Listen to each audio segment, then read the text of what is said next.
दर्पण दृश्यमान नगरी तुल्यं निजान्तर्गतम् पश्यन्नात्मनि मायया बहिर्भूतं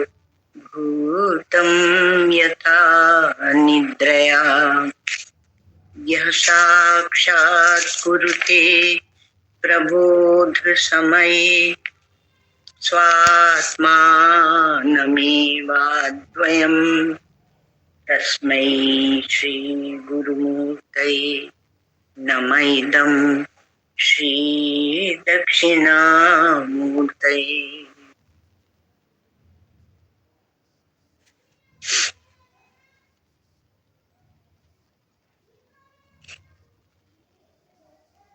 ब्रह्मानंदाब्धिलीला ललित लहरिका व्यंजिता संख्य बिंदु ब्रह्मांड व्रात रोमा विद्युत विधि विदु त्रयक्ष विस्तार सीमा संविद भूमांशुमालोज्वल विमल रुचि ध्वस्त माया विलास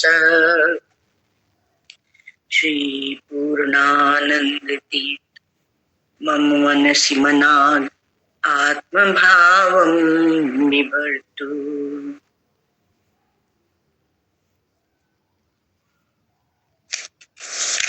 अखंडानंद संबोध पूर्तये ब्रह्ममूर्तये सुधास्मित समाश्लिष्ट नेत्रांत स्फूर्तये नमः।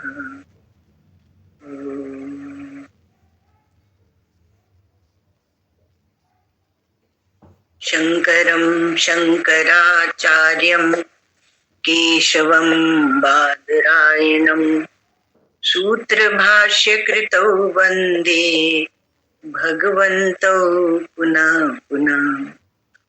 ईश्वरो गुरुरात्मेति मूर्तिभेद विभागिने व्योमवद्व्याप्त देहाय दक्षिणामूर्तये नमः। यस्य प्रसादादहमेव विष्णु मय्येव सर्वं परिकल्पितं च इत्थं विजानामि सदात्मरूपं तस्यांघ्रि पद्मं प्रणतोऽस्मि नित्यम्। लगता है कि हम लोग इसी में बैठे रहेंगे, अवस्था त्रय विवेक में। अवस्था त्रय विवेक नहीं है, पर इन अवस्था का साक्षी कौन है, साक्षी कौन है, उसकी चर्चा हम लोग कर रहे हैं। और हम जो तीनों अवस्था है उसके खास करके जागृत और स्वप्न के हम अभिमानी भी बनते हैं और वहां पर पुरुष भी बनते हैं। जागृत पुरुष और जागृत का अभिमानी विश्व, स्वप्न पुरुष और स्वप्न का अभिमानी तेजस। तो इस प्रकार से हम दोनों बनते हैं। तो क्योंकि हमने उसका विश्लेषण नहीं किया, विचार नहीं किया, तो बिना विचार के ही ये अवस्थाएं आती जाती हैं और उसमें अभिमानी डूबते उतराते हैं। तो स्वप्न पुरुष और जागृत पुरुष की तो सत्ता पर ही प्रश्न खड़ा हो जाता है ना। अब बात यह है कि हम लोग सुषुप्ति को ज्यादा महत्व दे देते, लेकिन अंतर केवल इतना है कि जागृत में आपके पास विषय है, स्थूल विषय है, और जागृत पुरुष है और जागृत का अभिमानी है। और सुषुप्ति अवस्था में विषय नहीं है और सुषुप्ति अवस्था जो कारण अवस्था है, जिसको प्राज्ञ कह देते हैं हम लोग, तो उसमें अभिमानी है लेकिन अज्ञान है, वहां वृत्ति नहीं है। वृत्ति के बिना ही हम देखते हैं सुषुप्ति अवस्था को। तो क्या है कि मैं बदलता रहता हूं। स्वप्न पुरुष वास्तविक नहीं है, जागृत पुरुष भी वास्तविक नहीं है। अच्छा, एक बात है कि ये बात तो ठीक है, कह दी जाती है कि ये जागृत पुरुष और ये स्वप्न पुरुष, लेकिन एक बात और है इसमें कि वो उपाधियों को लेके हम तत्त अभिमानी बनते हैं, और उपाधि का त्याग हम कर सकते हैं क्योंकि हम उससे असंगी है, उससे कभी चिपके हुए नहीं है। तो उपाधियों को लेकर इसलिए भी बताया गया कि इंद्रियां जब बाहर की ओर देखने लगती हैं तब फिर उसको क्या बोलते हैं, तो तब उनको बहिष्प्रज्ञ बोलते हैं। तो जो ये विश्व है, यह विश्व जो जागृत अवस्था का अभिमानी है, तो ये स्थूल जो समष्टि का अभिमानी विराट है, उसके साथ हम एक हो जाएंगे यदि हम इंद्रियों के अभिमान को छोड़ दें, परिच्छिन्न अहम का विसर्जन कर दें। ये कल हम लोग देखे थे कि प्रथम पाद है। तो बहिष्प्रज्ञता माने प्रज्ञा जो है वो उसका बाहर की ओर होना, और बाहर कौन करता है? ये इंद्रियां ही बाहर करती हैं। इन्हीं से आप शब्द स्पर्श रूप रसगंध देखने लगते हैं, और देखें तब तक कोई बात नहीं, पर उसमें आप राग द्वेष जहां करते हैं, राग द्वेष में आप सब समेट लेना, ये उपादेय बुद्धि, सत्यत्व बुद्धि, प्रियत्व बुद्धि, ये सब देख लेना। राग द्वेष कह के शास्त्र उसको दिखा देते हैं। तो मैं चेतन हूं और ये दृश्यमान जो जगत है ये जड़ है, ऐसी एक बुद्धि हमारे अंदर बन जाती है। इसको ही बोलते हैं बहिष्प्रज्ञता। तो हमारी जो प्रज्ञा है वो जड़ को विषय बना रही, अर्थात अपने से अन्य को विषय रूप में ग्रहण कर रही। तो यही जागृत स्थान की विशेषता है। तो इस जागृत अवस्था में प्रज्ञा बहिर्मुख हो रही है। तो चेतन जब अन्य की कल्पना करके उसको प्रकाशित करता है तब उसी का नाम हो जाता है प्रज्ञा। ठीक है ना? और चेतन या चित्त जब जगत को प्रकाशित करता है किंतु अन्यत्व को प्रकाशित नहीं करता कि हमसे अलग है, तब वह चेतन शुद्ध हो जाता है। माने सविषयक ज्ञान का नाम तो है चित्त, और निर्विषयक ज्ञान का नाम है ब्रह्म। ये आपने बहुत बार सुना होगा कि जैसे ही चेतन में एक विषयता आ गई वैसे वह चित्त बन गया, और जब वो विषयता को खो देता है तो वह ब्रह्म है। लेकिन सुषुप्ति में क्या है? निर्विषयक है। निर्विषयक है लेकिन क्या है? वहां लीन है। ये बहिर्प्रज्ञा जो है ये लीन है, और इसलिए वहां पर बीज कहते मौजूद रहता है। तो ब्रह्म क्या है? वो स्वयं प्रकाश है, अनंत है, और स्वयं प्रकाश होने के कारण वह प्रकाशित करेगा कुछ ना कुछ, वो देखे बिना रह नहीं सकता है ना? और क्योंकि वह अनंत है तो अनंत में से वह पूरे के पूरे को देख नहीं सकता है। तो जब पूरा अनंत को कैसे देखेंगे? इंद्रियों से तो नहीं देख सकते। तो अनंत को नहीं देखो तो कोई बात नहीं, लेकिन जो स्वयं प्रकाश होने के कारण वो देखेगा जरूर। नहीं दृष्टुर दृष्टे विपरिलोपो विद्यते, ये एक अनिर्वचनीय कथा है ना? इसको समझ लेने से ही पार पाते, नहीं तो समझ नहीं पाते जब तक, तब तक ये माया, ये अनिर्वचनीय माया इसी को कह लेते हैं। तो स्वयं प्रकाश है इसलिए वो देखेगा जरूर, और जब अनंत होने से वो पूरे के पूरे को देख नहीं सकता, कहाँ तक देख। तो क्या होता है कि उल्टा दिखने लगता है, माने अपने को ही वो परिचिन्न देखने लगता है, अपने को ही वो अन्यथा रूप में कल्पित करने लगता है। तो कल्पित करके वह उस अन्यथा रूप को ही प्रकाशित करता है। और यही बड़ा का रहस्य है, ये गूढ़ता है सब। इसी को बोलते हैं गूढ़ ज्ञान। है एकदम सरल, लेकिन जब तक समझा नहीं है तब तक ये मनुष्य ऐसे ही जंजाल में फंसकर और घेरे में भटकता रहता है। तो इसलिए जागृत अवस्था का कोई दोष नहीं है, उसकी बहिष्प्रज्ञता का ही दोष है, किंतु उसको सत्य मान लेना ये दोष है। ये जो संसार है, जगत जो दिखाई पड़ रहा है, इसको जब हम सत्य मान लेते हैं और जो अन्य मान लेते हैं, तब वो दोष ही अविद्या है, वही नासमझी है, वही अज्ञान है, वही मूर्खता है। और वेदांत विचार क्या करेगा? आपकी इस मूर्खता को, इस अज्ञान को, इस नासमझी को दूर करेगा। हाँ, ये बात दूसरी है कि हम लाख वेदांत सुन के और उसको नकार दें और हम किसको, अपनी जो मूर्खता है उसी को सिद्ध करते रहे। ऐसा है, होता है, बैठ जाएंगे और अपनी मूर्खता को सिद्ध करते रहेंगे, है ना। तो कौन समझा सकता है? तो ऐसे दृढ़ता पूर्वक अपनी मूर्खता को पकड़ के रखते हैं। तो बात तो बिल्कुल सरल है।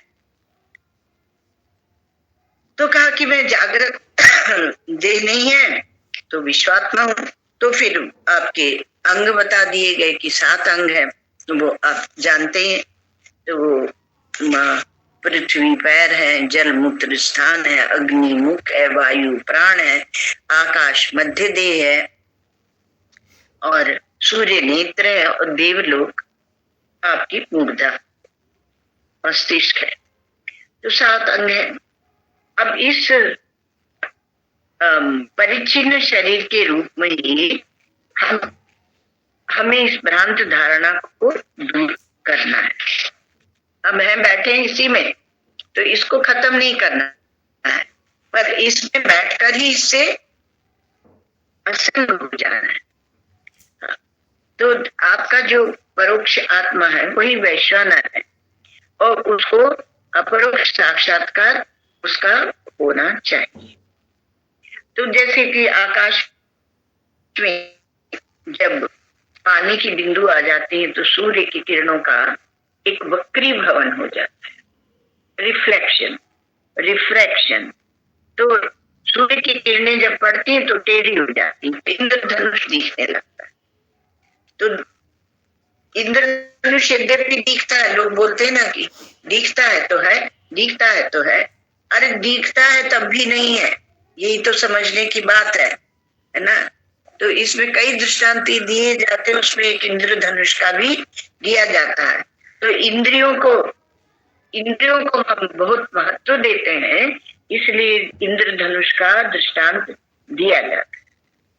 तो उसमें किरणें जो जब आपके आंख में आती हैं तो नेत्र में आंख में आती हैं, तब वो रूप का ज्ञान होता है।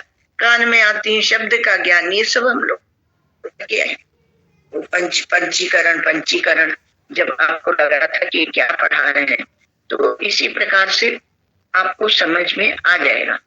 तो एक ही ज्ञान के अनेक रूप हो जाते हैं। वहां हमने क्या समझा था कि जो पंचीकरण के पहले तो सूक्ष्म भूत है, तन्मात्रा, तो वो तरह से ये सब बन रहा है ना। पर वास्तव में ज्ञान से ये सब बनता है। जितने भी विषय प्रतीत हो रहे हैं वो सब क्या है, वो सब दृष्टि मात्र है, आपकी दृष्टि मात्र है। ये बहिष्प्रज्ञा से वही कह दिया, अंतर प्रज्ञा से भी वही कह दिया। तो दृष्टि मात्र है, दृष्टि से भिन्न नहीं है। इसका अर्थ क्या हुआ कि दृष्टा और दृश्य दोनों एक देश में, तो हम जब किसी वस्तु को देखते हैं, मान लीजिए हम एक रुमाल को देख रहे हैं, तो जब हम देखते हैं तो हमें ऐसे लगता है बाहर रखा हुआ रुमाल है और हम उसको देख रहे हैं। तो ऐसा नहीं होता, हम बाहर रुमाल को नहीं देखते हैं। वो जब हमारी बुद्धि वृत्ति में आ जाता है तब हम उसको देखते हैं। तो इसलिए अभी ये बात कही गई कि दोनों एक ही स्थान में, दृष्टा से भिन्न नहीं है। दृष्टि और दृष्टा एक ही साथ होते हैं ना। तो इसी प्रकार से ये घटपट आदि जो हम देखते हैं तो एक ही देश में हम देखते हैं। हमें बाह्य घट का ज्ञान नहीं होता है, बाह्य रुमाल का ज्ञान, पट माने रुमाल का ज्ञान नहीं होता। हमारी बुद्धि वृत्ति जो घटाकार बनती है, पटाकार बनती है, उसी का ज्ञान होता है। तो दृष्टि तो स्वतंत्र ही है, उसी का ज्ञान होता है। और यदि हम ये कहते हैं कि हम एक साथ घट और पट दोनों को देख रहे हैं, तो वो क्या है कि यह जो हम देखते हैं घट और पट एक साथ अलग अलग की जो प्रतीति है, तो यह भी प्रतीति भी वहां पर वो आपके अंतःकरण में है। तो भिन्न भिन्न दृष्टियों का जब भेद है वह भी दृष्टि मात्र, आपकी दृष्टि के अतिरिक्त और कुछ नहीं। हम जब इंद्रियों को महत्व दे देते हैं तभी सारी सृष्टि हमको इंद्रिय दिखती है, और उस इंद्रिय ज्ञान को हम इतना महत्व देते हैं कि चाहे शास्त्र कहें, चाहे संत कहें, चाहे महात्मा कहें कि ऐसा है परमात्मा, ऐसा है परमात्मा, पर हम उसको भी नकार देते हैं। तो हम नकार देते हैं क्यों? क्योंकि हम ये समझते ही नहीं है कि हम अपने अंदर ही देखते हैं। अभी कल ही शायद एक व्रत उपवास का दिन गया, करवा चौथ ना। अब जो आस्तिक है वो उसको करते हैं, जो नास्तिक है वो नहीं करते हैं। इसी प्रकार से अनेक व्रत आदि आते हैं। तो जब करते हैं तो वो कहते हैं कि सब करते हैं और ये पवित्रता के लिए है।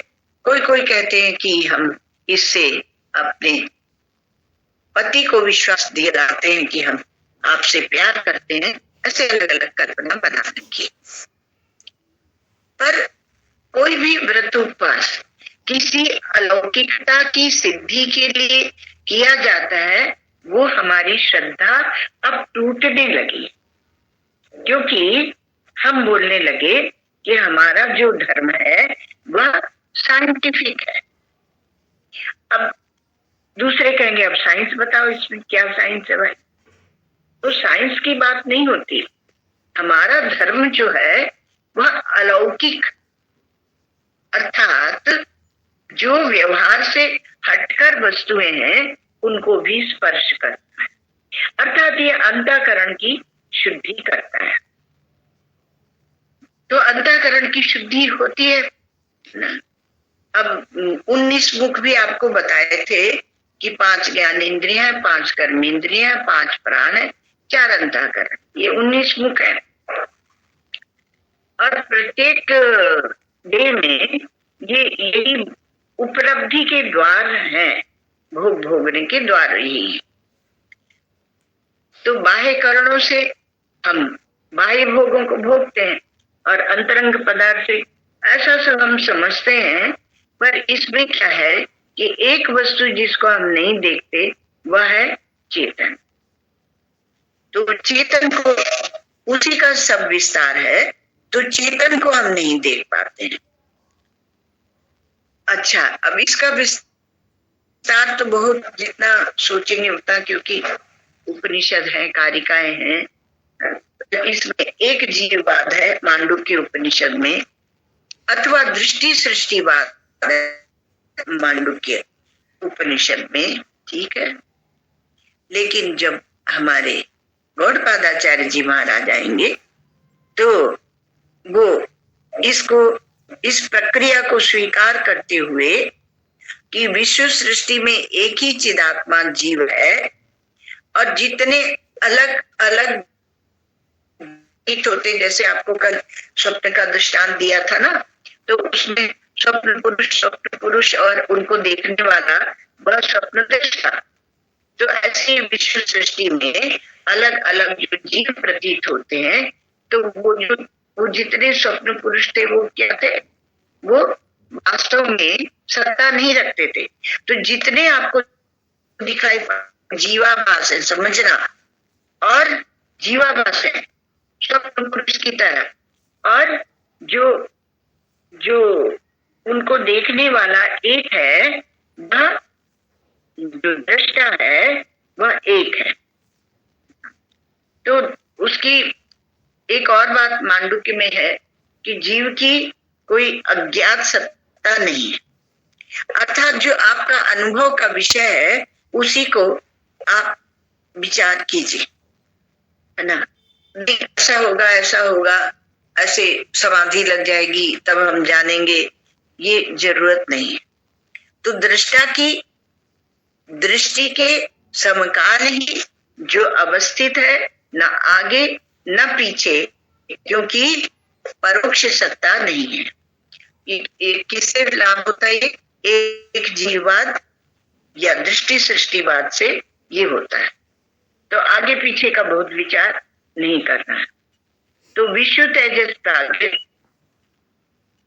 ये सब जो है वो समष्टि सृष्टि को लिए हुए ही है,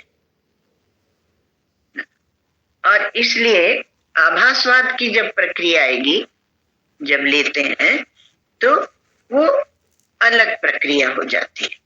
अब यहाँ क्या है कि हम जो देखते हैं उतने को ही देखते हैं। तो बहिर्इंद्रिया हो गई, और दूसरे क्या हो गया? कहा प्रज्ञा ही इंद्रिय है, परिधि इंद्रिय है, बुद्धि जाके एक करण में बैठती, दूसरे में बैठती है ना। तो जब वो आने को देखती है तो प्रज्ञा आने को नहीं देखती, तो वह चेतन है। सविषयक ज्ञान का नाम प्रज्ञा है, और निर्विषयक का नाम, निर्विषयक प्रज्ञा का नाम ज्ञान है।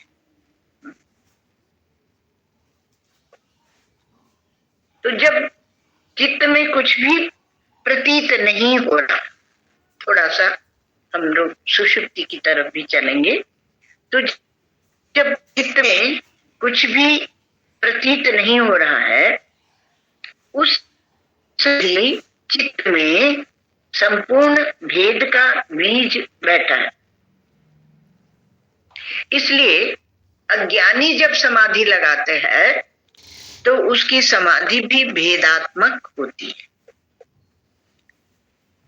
और इसलिए समाधि के कई प्रकार बता दिए, है ना, बहुत प्रकार बता दिए जाते हैं। तो कोई विचार की प्रधानता से होती है, कोई सविकल्प निर्विकल्प, ऐसे भेद बनते जाते हैं। तो ज्ञानी का व्यवहार भी अभेद स्वरूप होता है, और अज्ञानी की समाधि भी भेदात्मक होती है। तो ज्ञानी की दृष्टि में बाहर भीतर का भी भेद नहीं रहता, क्योंकि वह पूर्ण है, उस पूर्णता का उसे अनुभव होता है। तो जितने सब आकार बनते हैं वो सब मन के ही आकार बनते हैं। इंद्रियों को छोड़कर मन में आ जाओ। और पाप पुण्य क्या है? कहा वो भी बुद्धि में रहते हैं, सुख दुख आदि बुद्धि में रहते हैं। और प्रतीति किसको होती है? कहा अहम को होती है, हमारे अहम को ही ये सब प्रतीति होती है। तो अब ये जो अहम है इसी की खोज करती है, और यही सब कुछ बनता है, यही सुख दुख झेलता है। फलात्मक वृत्ति है तब वहां सुख दुख है, और वही वृत्ति है कर्मात्मक, तब वो कर्ता भोगता है। तो कर्मेंद्रियों के साथ मिल मिल के वो कर्ता बन जाता है, और ज्ञानेंद्रियों को अपनी समझने लगते हैं तो ज्ञाता बन जाते हैं, अंतःकरण को अपना समझते हैं तो भोक्ता बनते हैं। एक प्रकार से ऐसे बताया जाता है। और दूसरी प्रकार से कहते हैं सच्चित और आनंद, जो परमात्मा का स्वरूप वही आपके पास भी है, चेतन अमल सहज सुख राशि। तो केवल परिच्छिन्न सदंश में, परिच्छिन्न इसलिए उसको अंश कहते हैं, पूर्ण सत में नहीं, परिच्छिन्न सदंश में तादात्म्य में जब होता है तो कर्तृत्व का जनक होता है, और केवल चिदंश में माने परिच्छिन्न चित्त में तादात्म्य में वो ज्ञातृत्व का जनक होता है, और केवल आनंद अंश में सच्चित आनंद की बात ले रहे हैं, परिच्छिन्न आनंद में उन्हीं का ये विवर्त है, उन्हीं का अंश है और भूल है हमारी। तो आनंद अंश में तादात्म्य भोक्तृत्व का जनक होता है। और दूसरे प्रकार से ऐसे भी बोलते हैं, सब प्रकार से बोलने से आपको समझ में आ जाए कि कर्मेंद्रियों की उपाधि से हम कर्ता बनते हैं, अंतःकरण की उपाधि से हम भोक्ता बनते हैं, अथवा तो जो सदंश है, सच्चित आनंद में जो सदंश है उसका हमें अज्ञान है। दूसरे प्रकार से तो उसका हमें अज्ञान है, तो सदंश के अज्ञान से हमें कर्तृत्व आ जाता है। सदंश की पूर्णता हो तो हम ज्ञान समाधि में रहेंगे, कर्ता नहीं बनने जाएंगे, पर वो सन्मात्र जो स्वरूप है, अधिष्ठान है, उस अज्ञान से हम कर्ता बनते हैं। ये करेंगे तो ये पाएंगे, चुप बैठ नहीं पाते। जब तक आपकी समझ बहुत बड़ी नहीं है तब तक ये समाधि आने वाली नहीं। जो व्यवहार में अज्ञान के रहते हुए और अभ्यास किया जाता है, समाधि लगाई जाती है, उसका महत्व ज्यादा नहीं होता है। वो व्यवहारिक है, वो अभ्यासिक है। रोज ही तो आप निर्वृत्तिक और निर्विषयक अवस्था में जाते हैं सुषुप्ति में, और वहां से उठते हैं तो वैसे अज्ञानी के अज्ञानी रहते हैं। और जो आपका चिदंश है माने चिद मात्रता जो है, उसके अज्ञान से ज्ञातृत्व और आनंद अंश के अज्ञान से भोक्तृत्व। तो ये क्या है? ये क्या है? ये कर्तृत्व, ज्ञातृत्व, भोक्तृत्व, ये भ्रांतियां हैं, जिन भ्रांतियों को आपने पाल के रखा है।